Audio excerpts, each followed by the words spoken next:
आमच्या सोयाबीन आणि कापसाची हमी भावात खरेदी व्हावी, त्यांना अधिक दर मिळावा यासाठी आयात होणाऱ्या कच्च्या तेलावरील ड्युटी वाढवा अशी मागणी पंतप्रधान नरेंद्र मोदी यांच्याकडे केली आहे. त्यांनी शेतकरी हितासाठी तत्काळ निर्णय घेतला, त्याचा परिणामही दिसू लागलाय. सोयाबीनचे दर वाढले, या हंगामात हमी भावापेक्षा अधिक दराने सोयाबीन आणि कापसाची खरेदी होईल असं वचन उपमुख्यमंत्री देवेंद्र फडणवीस यांनी पंतप्रधान नरेंद्र मोदी यांच्या साक्षीने शेतकऱ्यांना दिलंय. बिरसा मुंडा कृषी क्रांती योजनेचे निकष सुधारून विहीर, शेततळे, वीज जोडणी आदींसाठी भरीव अनुदान देण्याचा निर्णय घेण्यात आलाय. सुधारित निर्णयानुसार नवीन सिंचन विहिरीस 4 लाखांपर्यंत तर जुन्या विहिरींच्या दुरुस्तीस 1 लाखांपर्यंत अनुदान देण्यात येणार असून शेततळे आणि वीज जोडणीसाठीच्या अनुदानात भरीव वाढ करण्यात आली आहे. नवीन राष्ट्रीय शैक्षणिक धोरणानुसार कृषी अभ्यासक्रमामध्येही बदल करण्यात येतोय. त्यासाठी भारतीय कृषी अनुसंधान परिषदेच्या 6व्या अधिष्ठाता समितीचा अहवाल नुकताच आलाय. त्यामध्ये पशुसंवर्धन आणि दुग्धशास्त्र विभागाचे महत्त्व कमी केलंय. त्या विभागास पूर्वी 8 विषय श्रेयांक भार होता, आता तो फक्त 2 वर आणला गेलाय. त्यामुळे माजी विद्यार्थ्यांमध्ये संताप व्यक्त होत असून राज्यातील 4ही कृषी विद्यापीठांनी पूर्वीचा श्रेयांक भार कायम ठेवावा अशी मागणी केली आहे.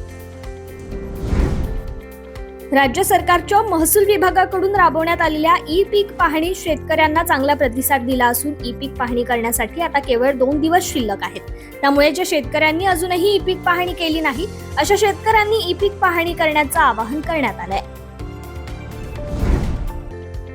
राज्य सरकार सोयाबीनची खरेदी आधारभूत किमतीने करणार आहे, मात्र ती फक्त 20 दिवस असणार आहे अशी घोषणा करण्यात आली आहे. पण सोयाबीनचे उत्पादन निघाल्यावर त्यात ओलाव्याचं प्रमाण अधिक असतं, जे जर 10% वर असेल तर सोयाबीनची खरेदी शासनाकडून केली जाणार नाही.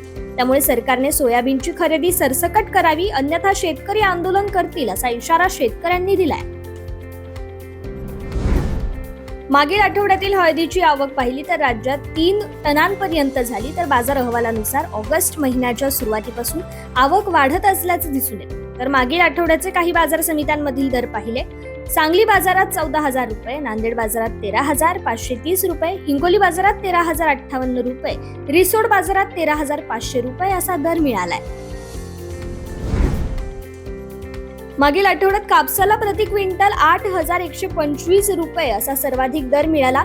जर आवक पाहिली तर राज्यातील आवक जैसे थे असून देशातील आवकेत वाढ झाल्याचं चित्र आहे. राज्यातील प्रमुख बाजारातील बाजारभाव पाहिले असता राजकोट बाजारात 8,125 रुपये, नागपूर बाजारात 7,900 रुपये, वर्धा बाजारात 7,960 रुपये, यवतमाळमध्ये 7,880 रुपये, अकोला बाजारात 7,958 रुपये दर मिळाला. शेतकऱ्यांच्या प्रश्नांसंदर्भात यवतमाळ जिल्हा प्रशासनाने बैठक बोलावली.